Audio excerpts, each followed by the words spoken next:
Welcome to this week's Walk Around Kentucky virtual tour. Today we will be touring Veterans Park. The 235-acre city park is in both Fayette and Jessamine counties. It is very convenient to northeast Jessamine County and has some natural wooded areas as well as lots of open space. If you're coming from Nicholasville, take US 27 north into Fayette County. Turn right on South Point Drive. The park is on the right and 2 miles. Or you can take Tate's Creek Road north into Fayette County. Turn left on Clearwater Way and then left on South Point Drive. The entrance to the park is on the left. The park is open daily from 6 a.m. to 9 p.m. True to its name, Veterans Park honors veterans, as it is home to several memorials honoring those who've lost their lives in war and to families that have lost loved ones in service to our country. The park has outdoor sports facilities, a paved shared use path, mountain bike trails, picnic shelters, a disc golf course, and restrooms. It is important to note that many restrooms and water fountains in Kentucky parks are not currently available. Therefore, you may want to consider bringing some drinking water. Other items you may want to bring are sunscreen, hats, sunglasses, and snacks. The park has 3 trails and a shared use path. The shared use path is approximately 1 mile in length. The green trail is 1.5 miles, and the blue trail is approximately 2 miles. The green is graded as the easiest, the blue is considered more difficult. However, both are not very strenuous. Together, they make approximately a 4.7 mile round trip trail through mostly forested areas with little elevation change. The blue trail has several jumps and obstacles that can optionally be taken. There are various optional beginnings and ending points, and adding the shared use path can reduce or increase the length of the trail. The shared use path takes you by the war memorials and armored military tank. The shared use path is a level paved path that goes around the perimeter of the back of the park, around open areas, baseball fields, and trees. This path is for all ages and skills. Dogs are able to use the green and blue trail and the path, but they must be kept on leashes. Lastly, there is a red trail, which permits walking and biking, but no pets. It is the shortest trail, but is also the most difficult, with very twisty sections and very short, sharp turns. Be aware, if you're looking at the maps and brochures, you may come across some inaccuracies due to the Brandon Road extension. If the trails are muddy, it is not safe to bike on them. Along the trail, there is a beautifully tree-lined creek with waterfalls. Some of the trees you will encounter are beech trees, tulip trees, pines, and maples. The creek running through the park is lined with lots of water-loving trees, such as the Sycamore Tree and river birches. Sycamores are often found in areas near rivers and streams. The sycamores like moist soil. The river birch attractive bark is especially striking in the winter when the rest of the tree is bare. They both grow naturally in wet environments along river and stream banks and are used to very moist soils. They will tolerate soil that is acidic, neutral, or alkaline, as well as poorly drained soil. Though the river birches do best in moist conditions, they will tolerate drier soil better than other birch trees. These trees prefer full sun, but will tolerate partial shade. They tend to grow between 40 and 70 feet. Kentucky is also home to many bird species. For a close-up view of these birds, borrow the library's birdwatching kit. It comes with adult and children's binoculars. The creek in the park is sure to attract some of Kentucky's puddle ducks. Puddle ducks live around marshes, farm ponds, and creeks. They typically tip over to pull water plants from the bottom.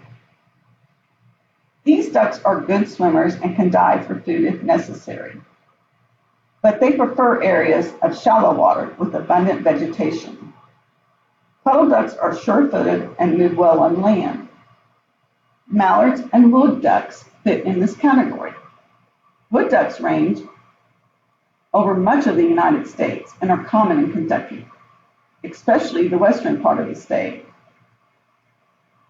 Wood ducks live near streams, ponds, marshlands, and lakes. They prefer areas with shallow water and abundant water plants, insects, and invertebrates. Wood ducks also eat nuts, such as acorn and hickory nuts, and the seeds of cypress, sweet gum, and buttonbush plants. In 1886, John James Audubon stated that wood ducks were abundant in Kentucky. However, habitat destruction and overhunting almost wiped them out. Farmers were enlisted and encouraged to put wood ducking nest boxes near their farm ponds. This helped the population recover.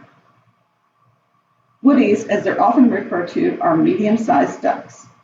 Males weigh about 1.5 pounds and are 20 inches long and have a 30-inch wingspan. The wingspan is shorter than other ducks since they often fly in wooded areas and must navigate trees. Wood ducks migrate south for the winter. Kentucky wood ducks return in late February to mid-March.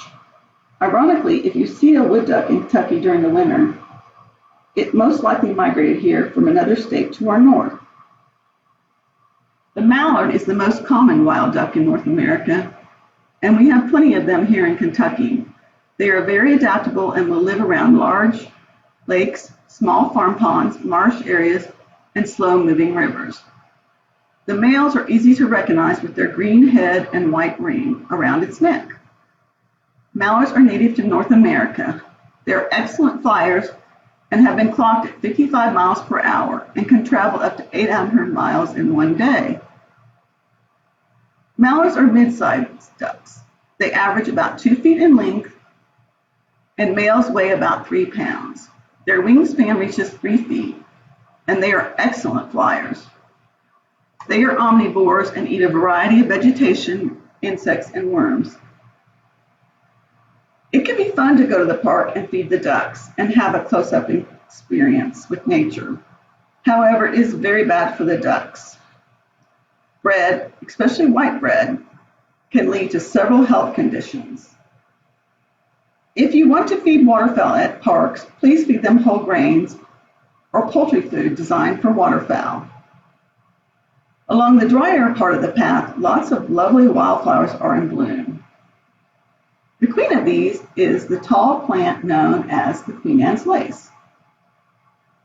It is abundant this time of year. It is easy to identify by its flat top cluster of small white lacy flowers and fern-like leaves, and a dark purple flower in the center. Queen Anne's lace is also known as wild carrot, bird's nest, and bishop's lace.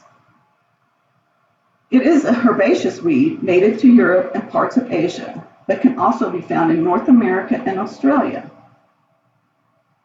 Classified as a biennial plant, it flowers from spring to early fall. Although Queen Anne's lace isn't considered poisonous to humans, it is often mistaken for poisonous plants that share a similar appearance, like poison hemlock and giant hogweed. So it is important to know how to properly identify this wildflower. If you're in the park at dusk, you might catch a glimpse of a small brown bat. Bats are interesting and useful animals. People often fail to realize that bats benefit humans. One benefit is their ability to consume large amounts of insects. A single little brown bat, one of the most common house-dwelling black bats, may eat 600 mosquitoes in 1 hour. Many landowners report a noticeable reduction in insects around their property when bats are present. All Kentucky bats eat insects, ants, beetles, and capture flying insects at night. They are the only major predator of night flying insects. Another benefit provided by bats includes pollination and dispersal of seeds for tropical plants. Many food products depend on bats for their survival. Wild stocks of bananas, avocados, dates, figs, peaches, mangoes, cloves, and cashews, and agave are pollinated by bats. Contrary to what you may have heard, bats are not aggressive and will not attack people or pets. The park has put up 3 bat boxes, which provide homes for these pollinators. Dying trees and branches are generally homes for the bats, but many people do not leave these up in their yards. If you are in the park on a warm summer night, you also might spot some fireflies. These insects, also known as lightning bugs, can light up the night with their beautiful magical glow. Fireflies are beetles, not flies, and nocturnal members of the lamprey family. The name comes from the Greek lampion, which means to shine. Fireflies flash in patterns that are unique to each species.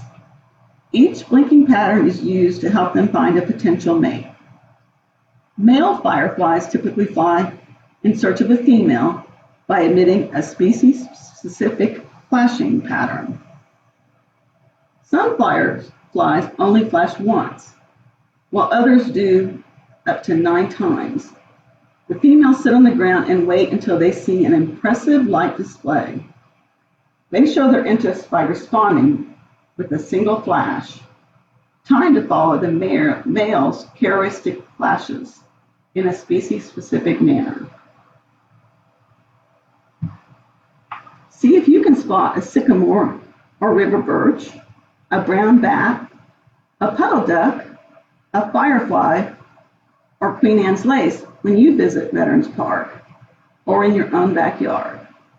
I hope you enjoyed this week's episode of Walk Around Kentucky and will join us next time.